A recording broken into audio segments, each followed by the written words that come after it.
दर्शकों नमस्कार। कार्यक्रम में आपका बहुत बहुत स्वागत है। मैं हूं योगी राज योगेश और हम सब जानते हैं देश में चुनाव का मौसम है, चुनाव चल रहे हैं और सरकार को बदनाम करने के लिए राष्ट्रीय और अंतर्राष्ट्रीय स्तर तक के षड्यंत्र हो रहे हैं। कई फेक वीडियो बन रहे हैं, झूठी और भ्रामक जानकारियां फैलाई जा रही हैं और इसी श्रृंखला में अभी एक नई फिल्म लॉन्च हुई है और वो फिल्म है कोविशील्ड वैक्सीन को लेकर। कोरोना के समय जो टीके लगाए गए थे, जो कोविशील्ड लगी थी, उसको लेकर ब्रिटेन में एक मुकदमा दायर हुआ और वहाँ ये कोविशील्ड बनाने वाली जो वहाँ कंपनी थी एस्ट्राजेनेका, उसके ऊपर मुकदमा चला और ये सामने आया कि इस वैक्सीन के लगने के बाद लोगों में रक्त के थक्के बन रहे हैं, हार्ट अटैक के केसेस बहुत ज़्यादा बढ़ गए हैं और लोगों की मौत हो रही है। ये ब्रिटेन का मामला है, लेकिन उसको लेकर भारत में जिस तरीके से एक पूरा एक एंटी गवर्नमेंट सेगमेंट सक्रिय हुआ और ऐसे वीडियोस चलाए जा रहे हैं यूट्यूब पर, सोशल मीडिया पर कि कोविशील्ड जो भारत में लगी है कोरोना से बचाव के लिए, कि उसको लेकर भी ऐसी ही चीज़ें सामने आएंगी और जो लगातार लोगों की मौतें हो रही हैं, हार्ट अटैक हो रहे हैं, उसके पीछे भी यही वजह। वास्तव में ऐसा है कुछ भी नहीं। और जो ब्रिटेन में भी जो मुकदमा चला है उसमें भी ये सामने आया है कि बहुत रेयरेस्ट ऑफ द रेयर मामलों में ऐसा हुआ है कि इस वैक्सीन के बाद लोगों को दिल के दौरे पड़े हैं। ये बहुत दुर्लभ केस में हुआ, लेकिन भारत में ऐसा बताया जा रहा है कि कोविशील्ड लगने के बाद लोगों पर खतरा और ज़्यादा हो गया है। तो आज इसी विषय पर इस वीडियो के माध्यम से चर्चा होगी। लोगों के आम जीवन से जुड़ा ये मुद्दा है और हम सब जानते हैं कि 200 करोड़ वैक्सीन भारत में लगाई गई, जो सबकी चिंता का विषय है। चर्चा के लिए स्टूडियो में हमारे साथ हमेशा की तरह मौजूद हैं विश्व प्रसिद्ध ज्योतिषाचार्य डॉक्टर आचार्य राजेश जी। आचार्य जी, प्रोग्राम में आपका बहुत बहुत स्वागत है। आचार्य जी, आप हमें इस पूरे मसले पर इसके वैज्ञानिक पहलू पर भी बताएं, ज्योतिष के पहलू पर भी बताएं और जो कंट्रोवर्सी क्रिएट हुई है कि वैक्सीन के बाद लोगों के थक्के जमने का, रक्त में थक्के जमने के मामले बढ़ गए हैं। लोग कह रहे हैं साहब हार्ट अटैक लोगों को बहुत आ रहे हैं। इसी बीच कुछ आंकड़े आए तो लोगों में चिंता बढ़ गई है। तो आप इसका भी निदान ज़रूर बताइए कि लोग ऐसे कैसे बचें। सबसे पहले तो इस पूरे मसले पर आप क्या कहेंगे, पहले तो आप ये बताइए। इस मामले में तो मैं बहुत ज़्यादा इनके तर्क और इनके कोर्ट वाद विवाद से मैं सहमत हूँ ही नहीं। कारण है कि ये जो बीमारी जिस तरह से आई थी, ये बीमारी एक तो जैविक बीमारी थी, चीन के द्वारा फैलाई हुई थी। अब तो पूरी दुनिया समझ चुकी है। इस पर मैंने पहले वीडियो बनाया भी था कि ये वायरस कहाँ से आया और कैसे जाएगा। वो तो चीन वैक्सीन तैयार कर रहा था, उससे पहले ही ये धमाका हो गया और चीन भी इस चपेट में आ गया और वो वैक्सीन तैयार नहीं कर पाया। तो ये उसका बड़ा भयंकर षड्यंत्र था, वो षड्यंत्र पहले विफल हुआ। दूसरी स्थिति इसमें बनती है कि इस बीमारी को लें या ऐसी एक आध न्यूज़ जैसे रेयरेस्ट रेयर आप बोल रहे हैं कि ये कर रहे हैं, तो ऐसा तो कई ऐसी दवाइयाँ होती हैं जैसे एलर्जी की दवाई हैं, उस दवाई को यदि खा लिया जाए तो भी कई लोगों को 5 मिनट के अंदर बीमारी डेवलप हो जाती है और रिएक्शंस उसके हो जाते हैं। कोई दवा ऐसी नहीं है जिस दवा के कोई रिएक्शंस ना हो। तो उस चक्कर में मैं तो पड़ नहीं रहा। और दूसरी स्थिति, मैंने एक वीडियो पहले बनाया था, वो वीडियो था कि भारत के इस चुनाव में जॉर्ज सोरेस, चीन और जिस तरीके के अमेरिका की एक एंटी लॉबी, खालिस्तानी लॉबी, ये जो सक्रिय हुए हैं, उन सक्रियताओं से भारत में जितनी भ्रामकताएं हो सकेंगी उतनी भ्रामकता से प्रचार प्रसार करेंगे। इसका वीडियो मैंने पहले डाला हुआ है। ये सबसे गंदा चुनाव होने वाला है स्वतंत्र भारत का, और इसके बाद तो फिर स्थिति बहुत अच्छी होने वाली है। तो इन विषय पर तो मैं इत्तेफाक नहीं रखता और यही कारण है कि आज मैं आपके साथ उपस्थित हुआ हूँ कि जो ग्रह स्थिति है, इस ग्रह स्थिति के अनुसार कोविशील्ड किसी प्रकार से घातक नहीं है। डॉक्टर्सों की अब सलाह राय आने लग गई है कि जो भी रिएक्शन होना था उसी समय में होना था, और कोई भी दवा रिएक्शन करती है तो जब तक उसका मैक्सिमम असर होता है तब तक वो रिएक्शन करती है, इसके बाद उसका रिएक्शन बंद हो जाता है। अब 2-2 साल बाद प्रकरण आए उसको जोड़ रहे हैं भारत से कि भारत में 75 करोड़ लोगों को कोविशील्ड लगा है, और 75 करोड़ में से एक भी मरने की स्थिति में नहीं आ रहा। केस चला ब्रिटेन में, कैसे मर गया, क्या मर गया, और उसका लेके यहाँ पर प्रोपेगेंडा खड़ा करना, तो ये एक तरीके से भ्रामकता ही है। और इन दवाइयों के तो मतलब मैं तो इस मामले में बहुत ज़्यादा इत्तेफाक नहीं रखता कि कोई चीज़ इतनी नुकसानदायक रही हो।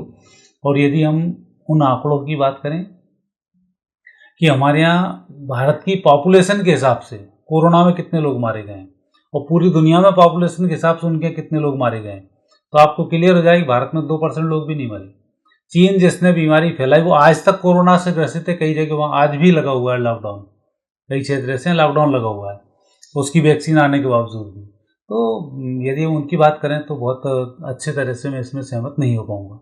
आचार्य जी, आप ठीक कह रहे हैं। और जैसे कि आपने बताया कि जो ग्रह दशाएं जो हैं वो भी ये बताती है कि ये षड्यंत्र है जी। जो आपने कहा कि ये जो प्रेजेंट में जो स्टार्स की जो पोजीशन चल रही है, और उसका जिक्र आपने किया ही है कि आपने पहले एक वीडियो बनाया था कि ये चुनाव इन षड्यंत्रों पर ही होगा। बिल्कुल। और ये भी एक षड्यंत्र है।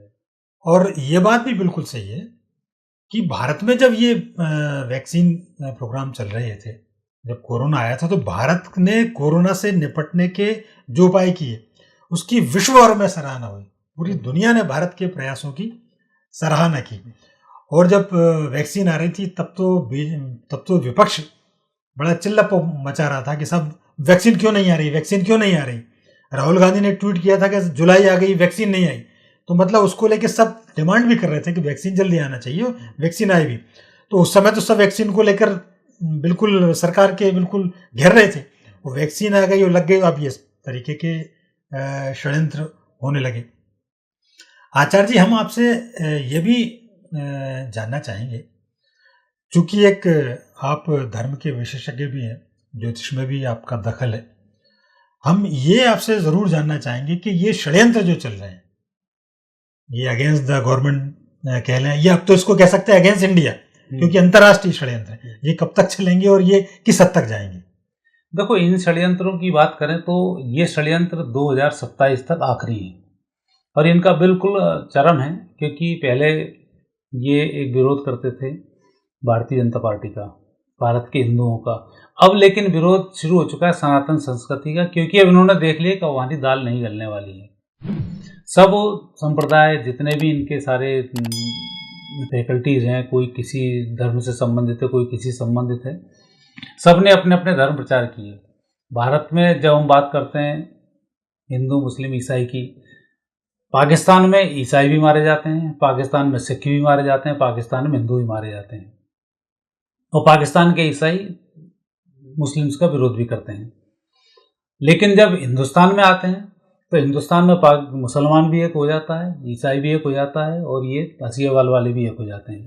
तो जबकि इनके क्षेत्रों में सब आपस में बंदूकें ताने बैठे हैं। तो यहाँ सिर्फ इनका एक मापदंड होता है कि हिंदुओं को किस तरीके से आप आउटडेटेड करें, ये इनका पूरा षड्यंत्र था। आज स्थिति यह है कि इनकी सारी संस्कृतियाँ, इनके सारे धर्म जब वैज्ञानिक कसौटी पर तोले गए तो सब जीरो निकले। अब वैज्ञानिक कसौटी की बात आती तो सनातन धर्म हर जगह प्रूफ हो जाता है। वो प्रूफ हुआ कोरोना जैसी महामारी में कि इतनी बड़ी विभीषिका आई जहाँ 5-5 करोड़ लोग थे और वहाँ 10-10 लाख मारे गए, तो जहाँ 140 करोड़ लोग थे और वहाँ 20 लाख का रिकॉर्ड बना। तो कितना बड़ा मार्जिन इसमें आया।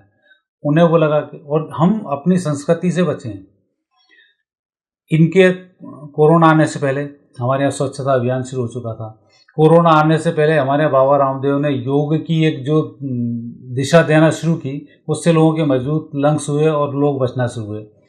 कोरोना वैक्सीन सबसे पहले जुलाई 2020 में तो उसी ने लॉन्च कर दी थी, और उससे भी कई लोग बचे हैं। वो ठीक है कि विश्व का एक WHO का इनका कोई एक ऐसा षड्यंत्र बचता है कि एक साथ 2000 जैसे ही 21 आया और उसमें सबके पास वैक्सीन तैयार हो गई फटाफट, क्योंकि कोई एक ला रहा था तो दूसरा उसमें टांग फंसा रहा था, तो सब ने मिलकर एक साथ इन वैक्सीनों को लॉन्च किया। और मेरा तो ये भी कि यदि इन वैक्सीनों को देखेंगे और उनका यदि हम रीडिंग करेंगे तो कोविशील्ड से तो एक व्यक्ति मरा और उसका केस चला, बाकी वैक्सीनों से भी यदि देखे जाएंगे दूसरे लोग मारे जाएंगे, लेकिन वैक्सीन का ऐसा असर नहीं होता है। वो पर्सन टू पर्सन डिफर करती है, व्यक्ति किस कारण से उसका हार्ट अटैक आ रहा है। मेरा एक दोस्त था वो जिम में आज से 8 साल पहले एक्सरसाइज करते हुए मर गए। जब तो ना कोविशील्ड थी ना कुछ थी। तो वो स्थिति भी इसमें आप देखें, यदि उसको देखेंगे तो कोविशील्ड तो लगा ही नहीं उसको, ये तो अभी की बात कर रहे हैं। कई लोग ऐसे हैं, उससे पहले लोग मर रहे थे, मतलब 2019 से पहले भी कई सारे लोग बड़ी गंभीर मौतों को मरे हैं। कुछ लोग खून के थक्के से जम गए, कोई किसी से लग गए, किसी ने पानी पिया और उससे ही मर गए। एविल की टेबलेट जो लोगों को रिएक्शंस में काम करती है, वो एविल की टेबलेट खाने के बाद लोगों को अटैक आ गए तत्काल 5 मिनट के अंदर, डॉक्टर नहीं संभाला तो उसमें मर जाए। उल्टी की टेबलेट आती हैं, उल्टी की टेबलेट लोगों ने खाई और उसमें उलट गए। तो जनरली वो जो दवाइयाँ हैं लेने वाली, तो उन दवाइयों का जो रिएक्शंस है वो बहुत अच्छा, यदि हम ऐसे फैलाएं तो नहीं फैलाना चाहिए। लेकिन हमारी भारतीय संस्कृति जिस तरह से बढ़ रही है, व्यक्ति को वो देखना चाहिए कि हमारे यहाँ भगवान पहले आपको सजेशन देना शुरू कर देते हैं। कलयुग आने से पहले महाभारत जिन जिन बातों को लेके हुआ है वो सारा कलयुग में घटित हुआ है। परिवार परिवार में झगड़े हुए हैं। पहले राक्षस हुआ करते थे, एक राक्षस दूसरे ग्रह से आता था, दूसरा यहाँ आता था, तो झगड़ा शुरू होता था। समुद्र मंथन हुआ तब राक्षस अलग थे, दानव अलग थे, दोनों अलग अलग दिखे, लड़ाई हुई। जब राम रावण का युद्ध हुआ तब 2 क्षेत्रों की लड़ाई हुई, एक क्षेत्र के राक्षस अलग थे, दूसरे क्षेत्र के एक राक्षस अलग थे, वो भिड़े, फिर इसके बाद आना शुरू हुआ। उसका जब महाभारत आनी शुरू हुई तो महाभारत के टाइम परिवार की लड़ाई हो गई, उसी परिवार में राक्षस पैदा हुए, उसी परिवार में देवता पैदा हुए। अब कलयुग आया तो कलयुग में व्यक्ति में खुद ही के अंदर एक राक्षस है और खुद ही के अंदर एक देवता है, जो आपके स्वरूप हैं वो इस तरीके से आने शुरू हुए। तो ये जो परिवर्तन आया, ये परिवर्तन ही हमें सिखा रहा है भारतीय संस्कृति पहले से आगाह करती है। कोविड आने से पहले हमारे यहाँ स्वच्छता अभियान शुरू हो चुका था। कोविड आने में लंग्स बेकार हो रहे हैं, उससे पहले हमारे यहाँ योग ने एंट्री कर चुकी थी और योग दिवस हमने मनाना शुरू कर दिया था। क्वारंटाइन वगैरह का तो हमारे यहाँ पहले से ही एक नियम है कि हर व्यक्ति को अपने उसमें बर्तन करना चाहिए, खाना चाहिए, उसको साफ़ सफाई करना चाहिए, डिस्टेंस एक दूसरे से मेंटेन करना चाहिए। तो ये हमारे यहाँ पहले से नियम है।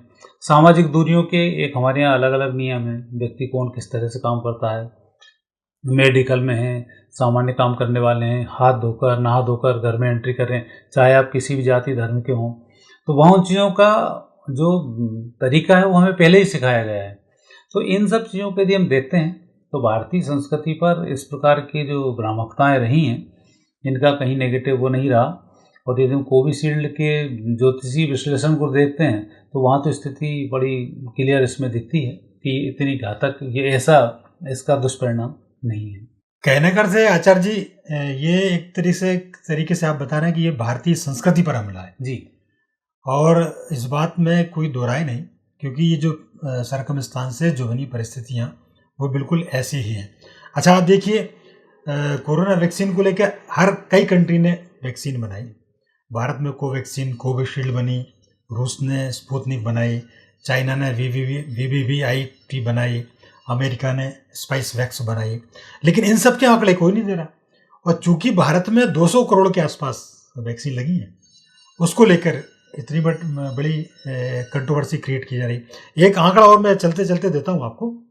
अभी ऐसा कोई आंकड़ा नहीं आया है कि कोविशील्ड के लगने से मौतों की संख्या का कोई आंकड़ा अभी तक जारी नहीं हुआ है, और डॉक्टर भी ये कह रहे हैं कि यहाँ कोई खतरा नहीं है। एक बात मैं आपको और बता दूं कि भारत में हर साल सड़क दुर्घटनाओं में 2 लाख लोगों की मौत होती। सिंपल आदमी मर जाता है सड़क दुर्घटनाओं में। और एक आंकड़ा और मैं देख रहा था, WHO के मुताबिक मलेरिया से 2 से 2.25 लाख लोग हर साल मरते हैं। अब उनने तो वहाँ तो कोई इसका जिक्र ही नहीं है कि इन्होंने वैक्सीन लगाई या नहीं लगाई। और जो थक्के बनने की बात भी आ रही है, तो थक्का बनना तो कोविशील्ड के पहले से लोगों में थक्के बनते रहे। जन्म से ही लोग ये तो जन्म जाते हैं, लोगों के पैदा होते से ये बीमारियां निर्धारित हो जाती हैं। तो कहने का अर्थ है कि जितने ये कारण लिए जा रहे हैं वो सब भ्रामक हैं। एक बात जो आपने एक चर्चा का जिक्र किया अभी बातचीत में, जो हसियावाल वालों को आपने जिक्र किया कि हसियावाल भी सक्रिय हो जाते हैं, ये हसियावाल वाले हैं कम्युनिस्ट। और ये जो कम्युनिस्ट हैं, इस समय पूरा विपक्ष इन कम्युनिस्टों की चंगुल में फंसा हुआ है। अंतर्राष्ट्रीय षड्यंत्र चाइना, अमेरिका और जो डेवलप्ड कंट्री हैं वहाँ से भारत के प्रति हो रहा है, ताकि जो स्थिर गवर्नमेंट जो देश में बनी है उसको डिगाया जा सके, उसको हटाया जा सके। ये इंटरनेशनल कॉन्स्पिरेंसी है, और समय समय पर हम भारत में हुए आंदोलनों में इस षड्यंत्र को देख चुके हैं। तो ये जो कम्युनिस्टों के हाथों में विपक्ष खेल रहा है, ये कम्युनिज्म कहाँ तक आएगा, भारत में कितना इफेक्ट डालेगा, ये और चलते चलते आप बता दीजिए। कम्युनिज्म का तो सबसे पहला हिसाब किताब ये कि ये पूरी दुनिया में सिकुड़ गए हैं। एक प्रकृति के एक तरीका होता है जिसको हम देते हैं, एक चीज़ फैलती है और एक चीज़ फिर सिकुड़ती है। कम्युनिज्म जितना फैलना था वो 1960 तक फैल चुका। 1960 के बाद इसका अंत शुरू हुआ। इन कम्युनिस्ट ने तो यही सोचा था कि भारत जैसे ही आज़ाद हुआ इसको तत्काल गुलाम बना लिया जाए, तो यहाँ के प्रधानमंत्री वगैरह पे उन्होंने ब्लैकमेलिंग का हिसाब किताब करना शुरू कर दिए और जैसी वो योजनाएं बनवाते थे वैसे ही काम करना शुरू कर दिए। कम्युनिज्म में यहाँ देखा कि जैसे ही भारत स्वतंत्र हुआ और यहाँ हिंदू मुस्लिम एकता शुरू हुई तो उन्होंने तत्काल फूट डालना यहाँ से शुरू करवाया, दोनों के बीच में इकट्ठे ना हो पाए। पाकिस्तान को उन्होंने टोटल पकड़ के रखा कि तुम यहाँ युद्ध की आग ठंडी मत होने देना, क्योंकि मैक्सिमम जो आपका खर्च होता है वो सुरक्षा में खर्च होता है। तो वहाँ आपके उसमें सुरक्षा को लेकर ये सक्रिय हुए, तो भारत का आधा हिस्सा वहाँ सुरक्षा में है। बैक सपोर्ट देता था वही हसीबाज चीन, तो चीन से टकराने की स्थिति वो बनी। चीन ने भारत से टकरा के भारत से युद्ध करके वो ऐसा डरा दिया था कि भारत चीन से टकराने की स्थिति में अभी तक नहीं था, जब तक कि मोदी नहीं आए और उन्होंने डोकलाम वगैरह में जो चीन की दुर्गति नहीं की जी। और तब तक भारत के सैनिकों के सर काट के ले जाते थे, तो भारत सिर्फ यही रोता रहता था कि हमारे मुस्लिम वोट का क्या होगा। और जब मोदी ने सर्जिकल स्ट्राइक मारी तब समझ में आया कि भारत क्या है। तो ये जो चीज़ों का जैसे जैसे असर बढ़ता जा रहा है वैसे वैसे कम्युनिज्म खत्म होता जा रहा है। कम्युनिस्ट पार्टियां अपने नाम से चुनाव लड़ती थी। बंगाल बहुत अच्छा था, साउथ मैक्सिमम उनके हाथ में था। अब बंगाल पूरा खिसक गया, इनके आज से 10 साल से कुछ इनका है ही नहीं मापदंड। साउथ पूरा खिसक गया, एक दो जगह में छोटी छोटी सीटें इनकी बची हैं। यहाँ समाप्त हुआ। सोवियत में पूरा कम्युनिज्म समाप्त हो गया। रसिया में समाप्त हुआ और चाइना में अभी थोड़ा सा जिंदा है, तो अभी अंतिम चरण में 2027 में यहाँ पर पूरा खत्म हो जाएगा। तो हसीवाल तो इनका हिसाब किताब तो समाप्त होने की कंडीशन में है। अब रहा सवाल भारतीय संस्कृति का, तो इस संस्कृति को बढ़ने से कोई नहीं रोक सकता जी। और जिस तरह से अभी हम प्रोग्रेस कर रहे हैं, देश जिस तरह से भी आगे बढ़ रहा है,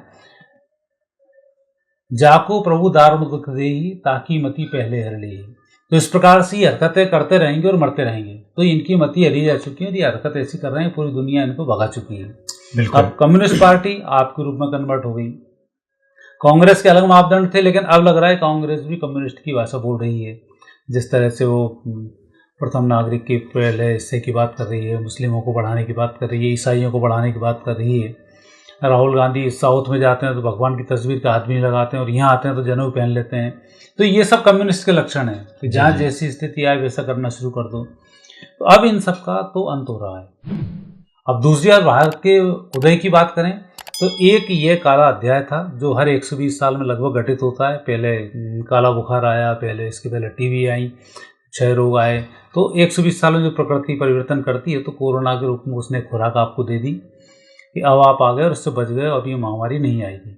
अब दूसरी जो बीमारी है वो युद्ध के कारण, युद्ध में अब जो जो चीज़ें घटेंगी उसमें बीमारी आएंगी, क्योंकि आने वाले समय में जनसंख्या कम होने वाली है। तो सारी बातों में अब सुधार होगा इसमें। ये आपने बहुत पॉजिटिव बात कही आचार्य जी, और हमारा उद्देश्य भी किसी सरकार का पक्ष या प्रचार करना नहीं है, लेकिन हम सनातन संस्कृति के रक्षक हैं।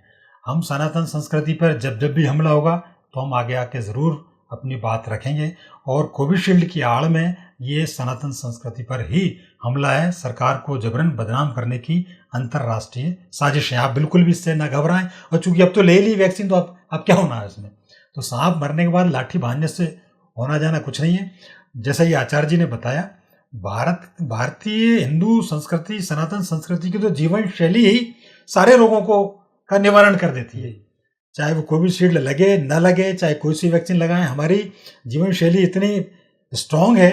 नियमित दिनचर्या, नियमित उठना, नियमित योगा, प्राणायाम, ध्यान, धारणा, समाधि, ये हमारी जीवन शैली का हिस्सा है। और इसलिए भारत के स्वास्थ्य पर भी कोई असर नहीं होगा। सब लोग सुरक्षित हो, इस कोविशील्ड का कोई असर नहीं होगा। ये हम नहीं, ये भारत के डॉक्टर भी कह चुके हैं। तो आचार्य जी, बहुत महत्वपूर्ण विषय पर आपने बहुत महत्वपूर्ण जानकारी हमारे दर्शकों के साथ शेयर की। इसके लिए आपका बहुत बहुत धन्यवाद। और शुक्रिया उन तमाम दर्शकों का जो पूरी दुनिया से हमसे जुड़ते रहते हैं। ये वीडियो आपको पसंद आए तो लाइक करें, शेयर करें, हमारे चैनल को सब्सक्राइब करना ना भूलें। अगली बार फिर किसी नए विषय के साथ आपसे बातचीत होगी। तब तक के लिए आज्ञा दीजिए। नमस्कार।